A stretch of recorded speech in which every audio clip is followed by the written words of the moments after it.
History is marked by numerous events where the everyday citizen has risen up and helped those who needed help, or stood up to wrongs or evils of the day. In 1847, that occurred here in Cass County, Michigan. 22 slaves had escaped a couple of plantations in Kentucky, and they made their way north via the Underground Railroad to Vandalia, Michigan, where we're standing. What they didn't know was that 13 slave catchers were hot on their trail. And on August 17th, 1847, they caught up to them.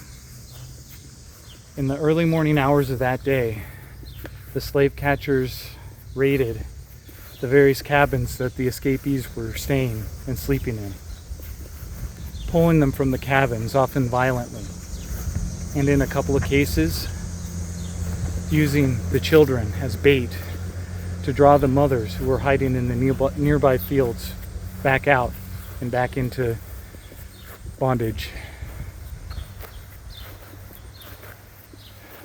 They then took them to the Odell's Mill, right here on this property, using it as a rally point before heading back south with their prisoners. What they encountered next, though, was much more than they bargained for. This is the story of the Kentucky Raid of 1847.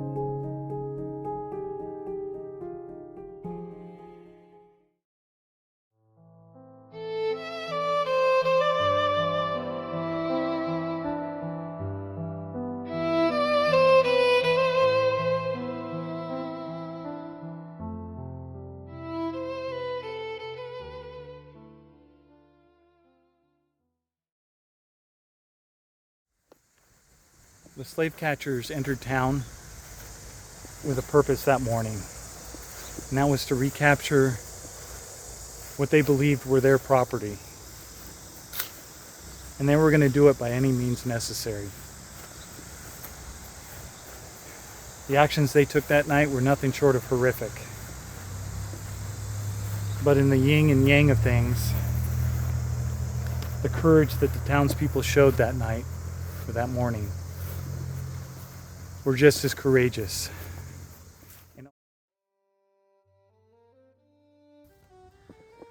The Osborne farm was the first stop for the raiders that morning. Once they arrived, they surprised the sleeping Eubanks family.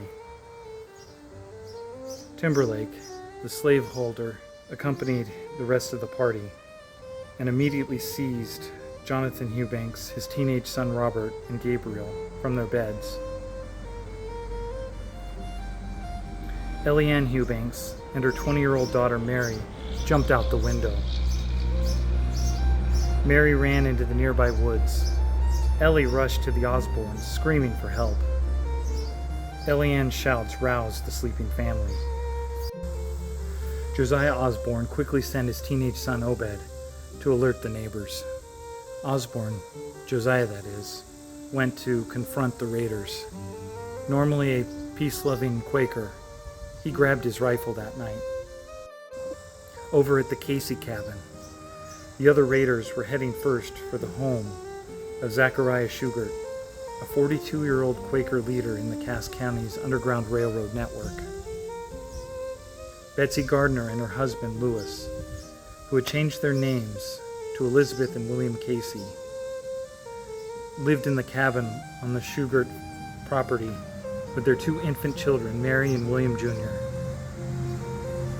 In the early morning hours of that morning, slave catchers Obadiah Scott and William Griffin approached the Casey's cabin, pounding on the door and demanding to be let in. William Casey immediately recognized the voice of his former owner. He quickly barred the door and refused them entrance. Griffin then battered the door with an axe. Casey responded by grabbing a three-legged stool and swinging it wildly at his captors. The struggle allowed his wife to jump out the window and run. And another Kentuckian waiting outside chased and caught up with Elizabeth in a cornfield. She resisted being taken and ran away to hide. More raiders appeared at the cabin, wielding clubs. Slave catcher Griffin, a Baptist minister, re-entered the cabin and snatched the Casey's baby from the bed. He then took the child into the yard. He twisted the baby's arm to make it cry out loud, knowing that hearing the baby's wail would draw Elizabeth, the baby's mother, out from hiding. Griffin triumphantly announced, "If you want a cow, you can lure her with her calf."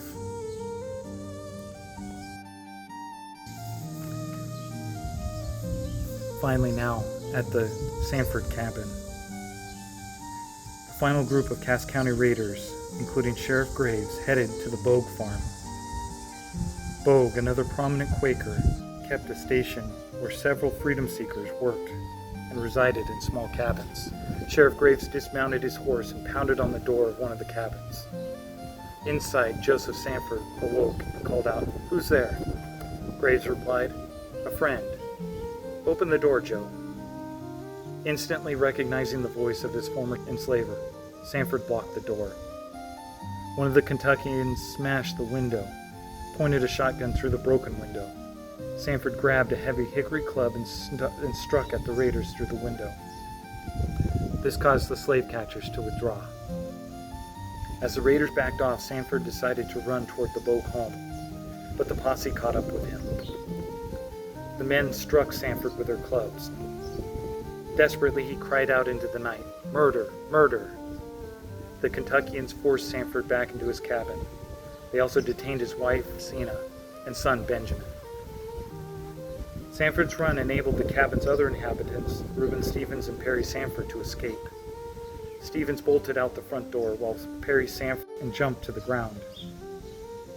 He ran to the Bogue house, and once he arrived, Perry alerted Stephen Bogue of the invasion. Stephen Bogue mounted his horse, while his wife, Hannah, hid Perry upstairs. Stephen Bogue left his property to rally the neighbors to stop the slave catchers by force if necessary.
And this area was a hotbed for the Underground Railroad because it was settled by Quakers and free black citizens. Both groups very strong in their opposition to slavery. So on that night, or that early morning when they came, the citizens didn't stand idly by and let it happen. Heroes like Stephen Bogue, who was awoken that night, immediately ran to get help, get the neighbors, and rallied group support. And a mob of over 100, some estimates of 300, came and met the raiders here at the Odell's Mill, which is no longer here, but it stood at this very location. It was a very tense standoff. Both groups were armed and violence seemed imminent. And it probably would have broken out into a violent battle if it weren't for the son of a local Quaker minister named Josiah Osborne, who quickly went to action.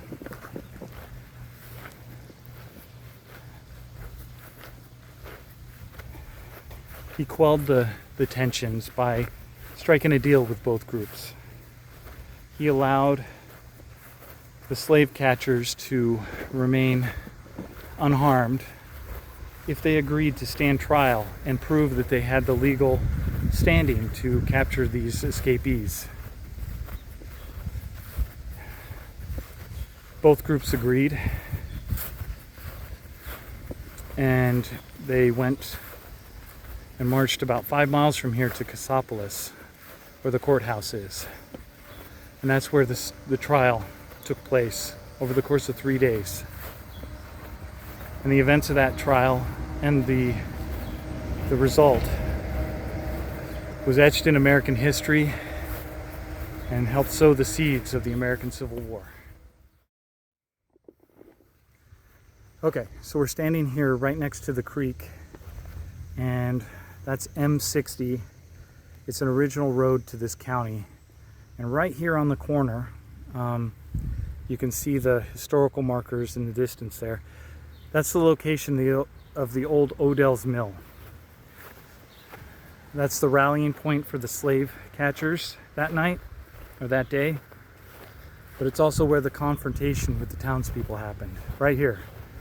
But we will check out the historical markers first, over here. So there's actually two different groups memorialize this event. So there's one here. This is put here by the Underground Railroad Society of Cass County, which is a great resource if you want to learn more about the Underground Railroad in this area.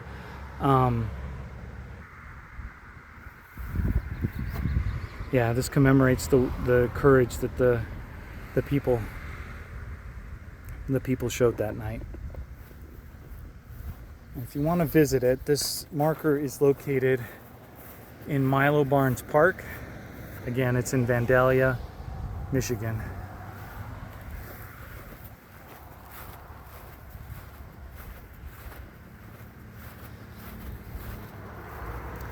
And here's the official Michigan Historic Site marker. And the marker here just kind of runs down everything that I just talked about.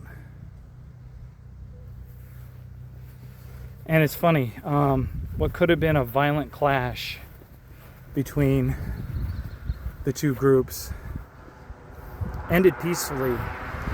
And actually, I think the peace that came out of the court case was far more reaching than if people had shot each other here.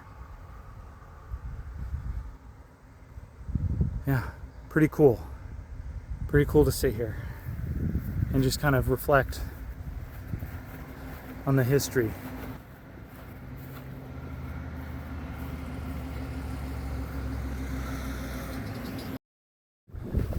About halfway between Vandalia and Cassopolis,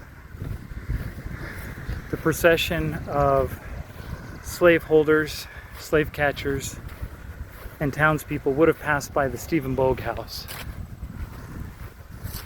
So Stephen Bogue was awakened that night by one of the escapees that was living in a safe house on this property, telling him that raiders had come to take the escapees back to Kentucky. And without hesitating, he hopped on his horse and started rallying and grabbing as many people as he possibly could to stop the raiders, trying to put together a group, a mob, as big as he could to stop the raiders from taking the escapees back down to bondage. If you look up there, so the attic space was where members of the Sanford family were held and kept while the raid was going on. Hannah, the wife of Stephen Bogue, helped hide them up there while the events of the raid were happening on August 17th.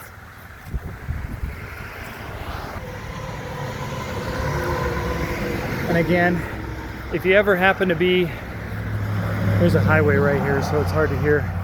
If you're ever down in Cass County and want to visit these sites, the county has a underground railroad driving tour. So you can drive your car to about a dozen sites. And here is the website.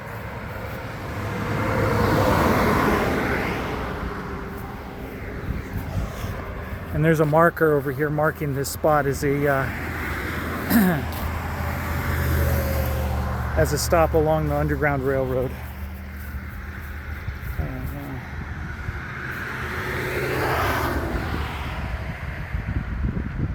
Pretty cool.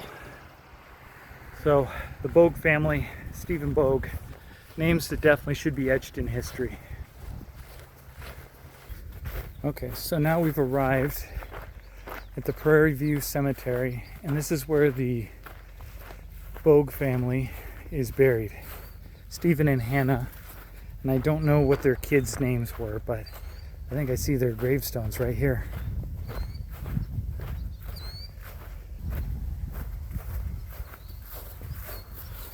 Okay, so here he is, Stephen Bogue, 1790 to 1868. And there's his wife right next to him, Hannah. So there you go, two of the heroes of the Kentucky Raid of 1847 here in Cass County, Michigan.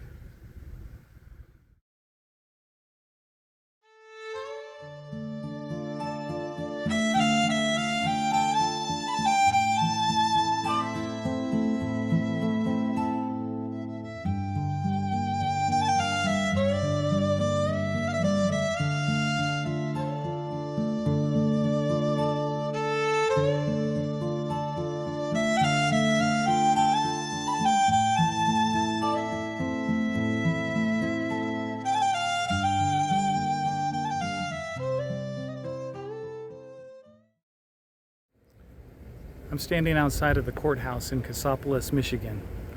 This is where the trial took place for the slave catchers from Vidalia. This isn't the same building, it was built later, but this is the exact location. So this is where the story gets interesting, because the court commissioner that was going to preside over the case was on vacation, so they had to bring one in from a neighboring county.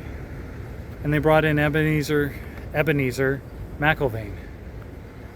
This is significant because good old McIlvaine was an abolitionist and also a conductor on the Underground Railroad in the area. So the cards were stacked against the boys from Kentucky already. And so the Kentucky slave catchers, their main defense was saying that they had jurisdiction using the Slave Act of 1793. And McIlvaine went, all right, you have certified copies of that statute to prove you have jurisdiction here. And of course they didn't have that. They didn't have that documentation. So the case was thrown out. And during the course of the trial, the freedom seekers, the escapees in the area, were able to escape to Detroit and ultimately to Canada. And but the real after effects happened a little bit later. So as you can imagine, the slaveholders in Kentucky were not happy about this result. So they lobbied their friends in Congress. And 3 years later, in 1850, the Fugitive Slave Act of 1850 was passed, which added to the flames leading to the Civil War. So small community, big impact on our national history. Okay, so there is a plaque outside of the courthouse here that breaks down a lot of the work that the Quakers did in this county, the abolitionists. And right here is a note on the trial for the slave catchers from the Kentucky Raid of 1847. So one thing that's really sad though, and there is a great cost to the people that stood up and did what was right. So the slaveholders, on top of also lobbying for the Fugitive Slave Act of 1850, they sued some of the prominent citizens of Vidalia, basically saying that they allowed their property to escape and be stolen. And ultimately what happened was the court ruled that they needed to cover any of the court costs over $2,000 to the defendants. Ultimately, that was a cost too much to bear for a lot of them, and they lost their properties. So it's kind of a bittersweet ending to this story. But I think if you ask the escapees, the former slaves that made it to freedom, I'd say it was a cost well worth it.